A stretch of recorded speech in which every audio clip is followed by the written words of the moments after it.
Hello, I'm Nathan Leahy, and welcome to Next Week in Gaming.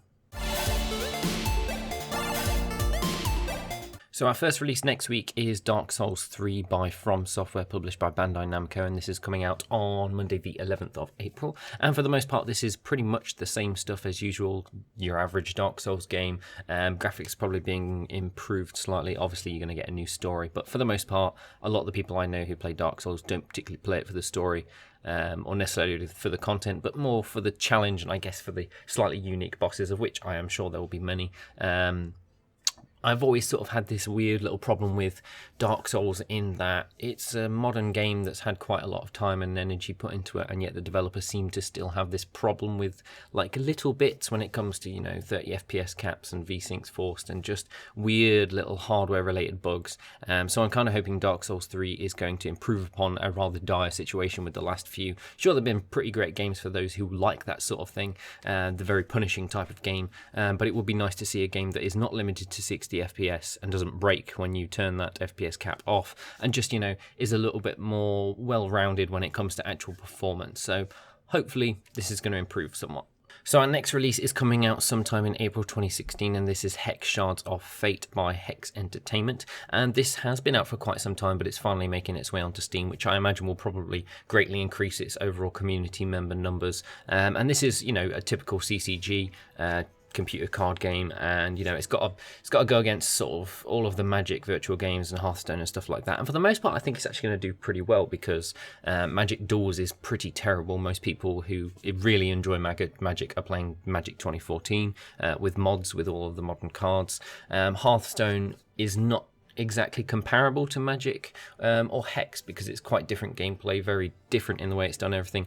And Hex has actually done a lot of new and fresh ideas when it comes to CCGs, in that it has dungeon progression and it's got a lot of different ways of going about things. Now I know there was a lot of sort of hoo-ha about them copying a lot of aspects of Magic the Gathering, but for the most part it's just because Magic has created some pretty solid core ideas around CCGs in general. So I think Hex will probably actually do pretty well. It just needs to drive itself into the community a little bit more and sort of make a name for itself, do a little bit of advertising, and it'll probably do pretty well. Releasing in early access sometime in April 2016 is a game which is, it's going to hit me right in the childhood. This is Starpoint Gemini Warlords. Now this is sort of like a standalone, kind of a bit of an expansion of the Starpoint Gemini 2 series, except this game is focusing more on RPG and a little bit of strategy elements. So what you saw in Starpoint Gemini 2 and what I so greatly enjoyed to this day is still there. You've got your fleet, you've got your level ups, you've got all your ships, massive enormous maps, and just general quite strategic combat as opposed to arcadey combat. It sort of sits somewhere between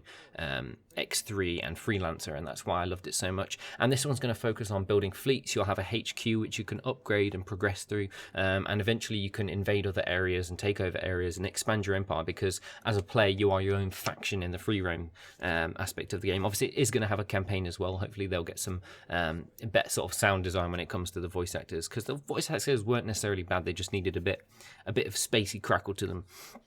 So I'm very much looking forward to this. I'm probably going to get it regardless, but this one's coming out in early access, and it's probably going to sit in early access for, they reckon, for 6 months, but it's probably going to be closer to 12, because they have a lot of great ideas to add to the already very well fine-tuned Starpoint Gemini series, and they're just trying to add things that a lot of players are asking, but unfortunately not co-op this time.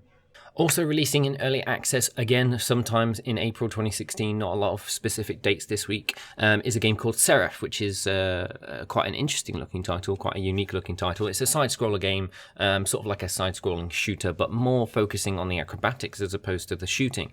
And this is by a developer called Dreadbit, and what's most interesting about this game is you don't aim. Now, you play this angel that has all these funky weapons, and you've got to make your way through all these demons and spawn and everything like that. Except you as a player are focusing on traversing the levels, evading getting hit.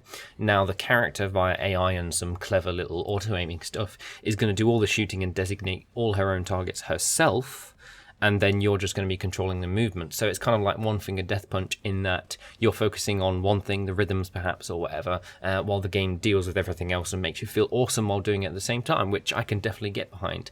This is releasing in early access, so it's probably going to be slightly unfinished for a little bit. For the most part, if you check out the gameplay, it actually looks pretty slick so far. So that's definitely a title I'm going to keep my eye on over the next few months.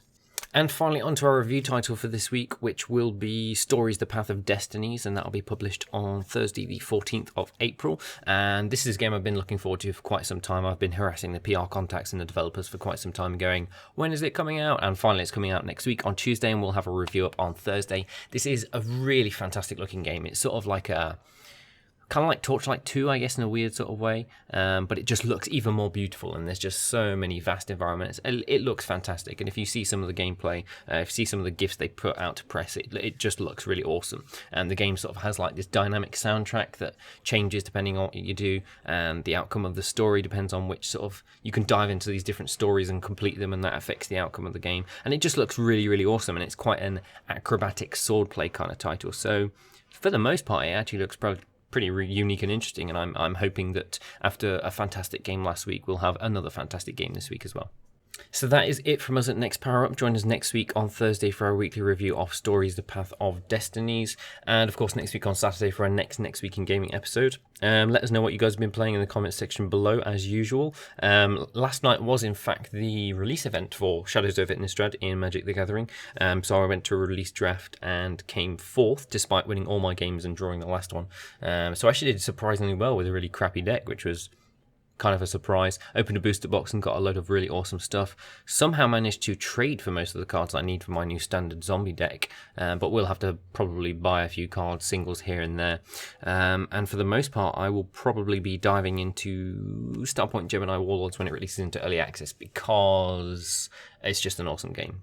They know how to make games. So yeah, hope you guys have enjoyed this episode, and we'll see you guys next week.